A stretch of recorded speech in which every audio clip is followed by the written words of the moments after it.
মোৰ দাদা আহিছে, মোৰ সৰু ভাইটি আজি আহিছে মোক ল'বলৈ।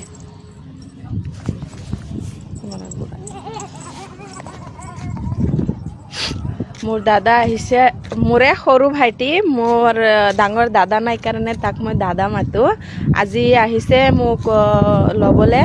তেওঁ মোৰ ওচৰত আজি আহিছে, ভিডিঅ' চাইছিলে। মোৰ সৰু ভাইটি তেওঁ বন্ধু বান্ধৱক মানে নিউজো চাইছে, নিউজৰ জৰিয়তেই মানে তেওঁলোক মানে বিচাৰা লাগি গৈছে। মই আজি শুনা পাইছোঁ বোলে শুনা পাইছোঁ আজি বোলে আজি কৈছে মোক যে তো আমাৰ ঘৰতো কেছ কৰিছে বুলি, তো মানে 2 নম্বৰী কাম কৰিছে বুলি, তেনেকৈ যাই ঘৰতো কেছ দিছে। চাক কিমান মানে মাৰিব বিচাৰিছিলে কিন্তু মাৰিব পৰা নাই, উল্টা মই ক'ত যাই কেছ কৰিম, এতিয়া তেওঁ আকৌ ভয়তে যাই উল্টা কেছ কৰিছে।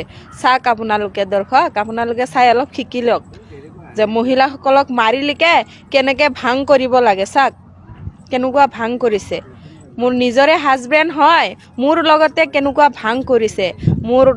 মইতো ভাং কৰিব পৰা নাই কাৰণ মোৰ 2টা বাচ্চা আছে, মোৰো জীৱনটো লাইফটো চাবলৈ লাগিব। চাওক আপোনালোকে দৰ্শক, চাই কেনে আপোনালোকৰ অন্তৰতো কান্দা আহিব, কিয় মোৰ 2টা বাচ্চা আছে, মোৰ 2টা সৰু ল'ৰা আছে, সৰু 2টা মোৰ ল'ৰা আছে। সেই গতিকে মই এতিয়া ইয়াতে আছোঁ, যাব পৰা নাই। ঘৰৰ মানুহৰ লগত যোগাযোগ কৰিছোঁ, তেওঁলোকে মোৰ আব্বা আম্মাই কৈছে 3 মাহৰ ৰুম ভাড়া চাৰা চব, আমিতো ইমান ধনী নহয়, সেইকাৰণে আমাক মানুহে ইমান মানে হেৰি কৰি আছে। ধৰক হাজবেণ্ডক মানে ইমান পইচা মানে দিব পৰা নাই, খুৱাব পৰা নাই। তেওঁ এইকাৰণে হয়তো কোনোবা মানে ছোৱালী দেখা পাইছে চাগে, পইচাওলা ছোৱালী, তেওঁৰ পাছত মানে আহিছে চাগে, মই পইচা দিব পৰা নাই, সেইকাৰণে মোক মাৰি হয়তো তেওঁ মানে তাৰ পিছত যাব খুজিছে। মই মানা নিদিওঁ, যাক। গতিকে আমাৰ লাইফৰ জবাবটো সি দিব লাগিবতো না।